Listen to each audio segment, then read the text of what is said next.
La MRC de l'Érable est fière de vous présenter cette émission.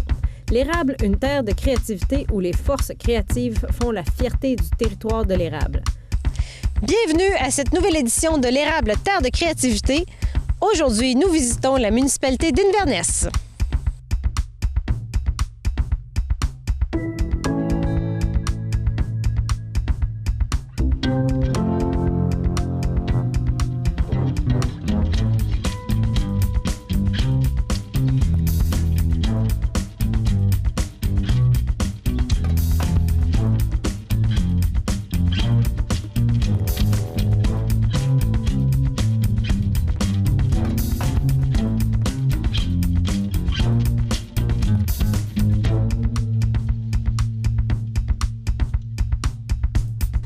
Alors, on est maintenant en compagnie de Mme Marie-Ève Adam, qui va nous parler aujourd'hui un peu de l'historique de la municipalité d'Inverness, particulièrement des vagues successives de colonisation qu'il y a eu. Oui. Alors, Inverness est particulier dans son histoire pour justement avoir été colonisé par plusieurs vagues de colons en provenance de différents endroits. Mais il y a eu 29 familles d'Écossais qui sont arrivées en 1829, qui ont vraiment plus peuplé la région. On parle de familles, donc ils étaient en tout au-delà de 50, peut-être 70 personnes qui sont venues chercher des terres qui leur étaient données à l'époque parce qu'évidemment, le régime anglais découpait les cantons puis donnait des lots de terres à des gens qui arrivaient, qui étaient fidèles à la couronne d'Angleterre, ce qui était important pour eux.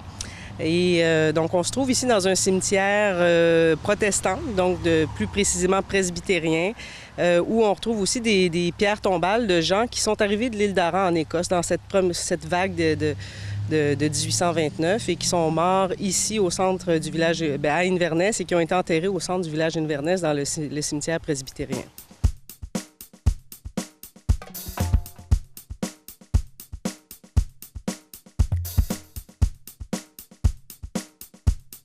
Pendant plusieurs années, donc, Inverness n'était que peuplé d'anglophones.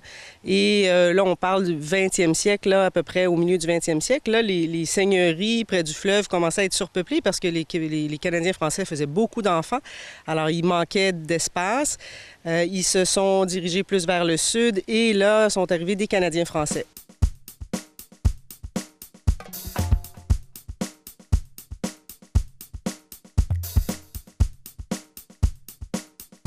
Fin des années 1970, début 80, sont arrivés un autre groupe d'hippies à l'époque, à ce moment-là. C'était des hippies qui arrivaient de la ville de Montréal en général, qui venaient racheter les terres des Anglais qui, eux, avaient beaucoup quitté la région. Alors, ils sont venus s'établir à Inverness, vivaient d'une façon un peu étrange pour les gens de la place, qui les trouvaient, un peu différents dans leur habillement, dans leur façon de vivre et tout ça. Alors, ils les trouvaient étranges, alors ils les ont appelés les Youk, qui voulait dire à l'époque « Dieu ce qui deviennent », ces gens-là, mais Dieu ce qui deviennent.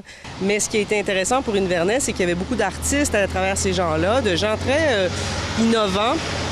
Et ils ont été chercher un savoir-faire en Europe. M. Gérard Bélanger, en l'occurrence, est allé chercher un savoir-faire sur l'industrie du bronze, comment fondre des sculptures de bronze.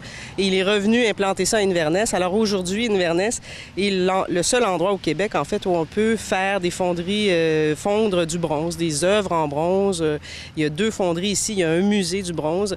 Et c'est ce qui nous amène aussi toute une vague de touristes l'été, qui fait qu'Inverness est quand même un village très vivant.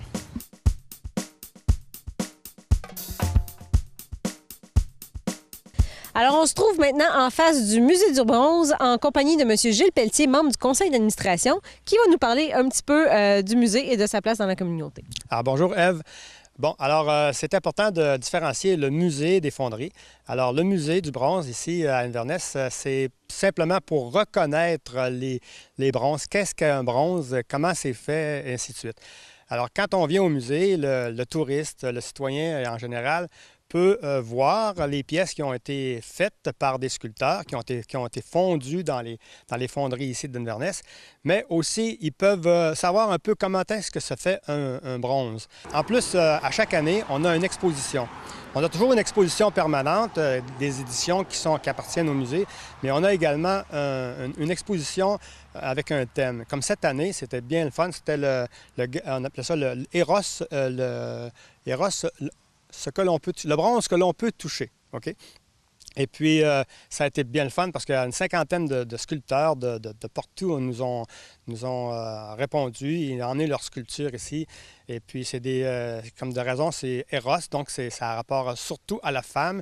C'est une très, très belle exposition. Puis les gens qui sont venus ici ont très apprécié.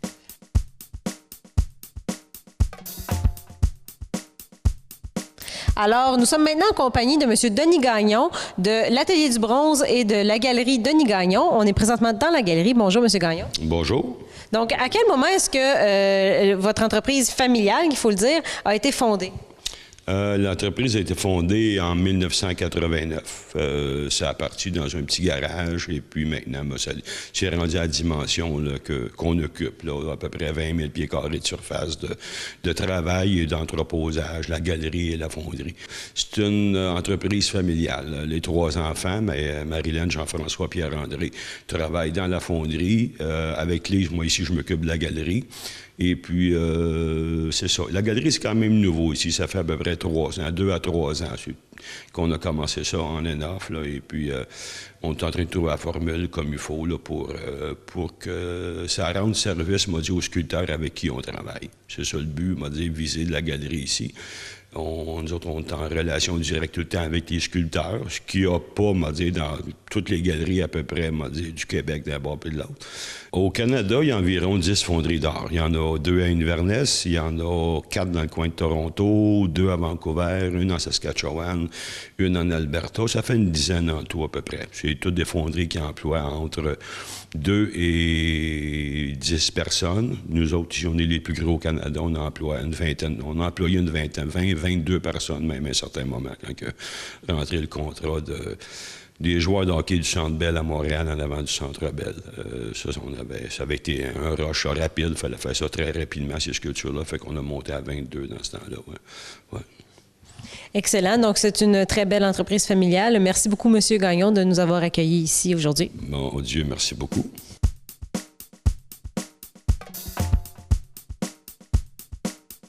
Alors, on se trouve maintenant à la fonderie d'art d'Inverness en compagnie de M. Emmanuel Descoutieras. Bonjour. Donc, est-ce que vous pouvez nous parler un petit peu de la fonderie et nous dire depuis quand c'est en place? Oui, bonjour. Nous autres, on est en place depuis 1987. Ça fait 25 ans. On fête d'ailleurs notre 25e anniversaire cette année. Puis, c'est le sculpteur Gérard Bélanger qui a décidé de partir ça pour les artistes en 1987. Donc, puis, c'est ça, là, c'est depuis ce temps-là que ça roule. Là. Et puis, vous faites vous produisez des œuvres pour des artistes de la région du Québec? Oui, bon, on travaille principalement pour les artistes, les corporations, les fondations, les entreprises. On travaille en fait pour tout le monde, là, le gouvernement, la Défense nationale, tout le monde qui ont besoin d'œuvres d'art, là. Ou de plaques commémoratives. On fait des plaques, on fait toutes sortes d'affaires, là. Mais on se consacre seulement à l'art. Et puis, est-ce que vous faites seulement que du bronze? On fait du bronze, on fait de l'aluminium aussi, on fait du laiton, du brass qu'on appelle aussi. On travaille avec ces 3 alliages-là.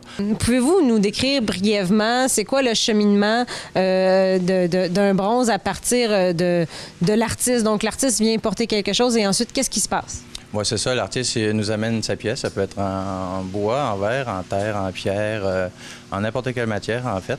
Ce qu'on va faire, c'est qu'on vient faire un négatif dessus en silicone. Ensuite de ça, on va se retirer un positif en cire de cette pièce-là, semblable à l'original, le plus proche possible de l'original. Par-dessus la cire, ensuite, on refait un négatif en matière réfractaire. Nous autres, ici, c'est de la céramique. Ça peut être en sable, ça peut être en plâtre réfractaire. Ensuite de ça, on coule le bronze dans ce moule-là. Puis c'est comme ça qu'on fait un bronze vite, là. C'est comme ça qu'on fait.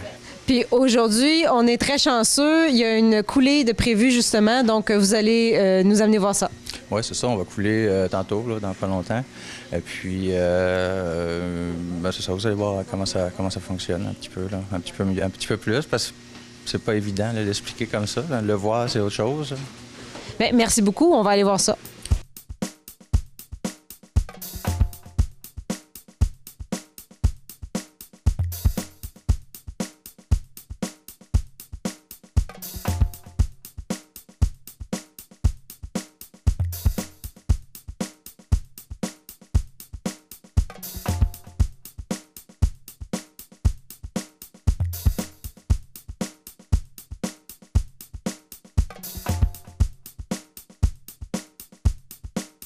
Alors, on est maintenant sur le site du Festival du Bœuf à Inverness en compagnie de M. Francis Côté, président du festival.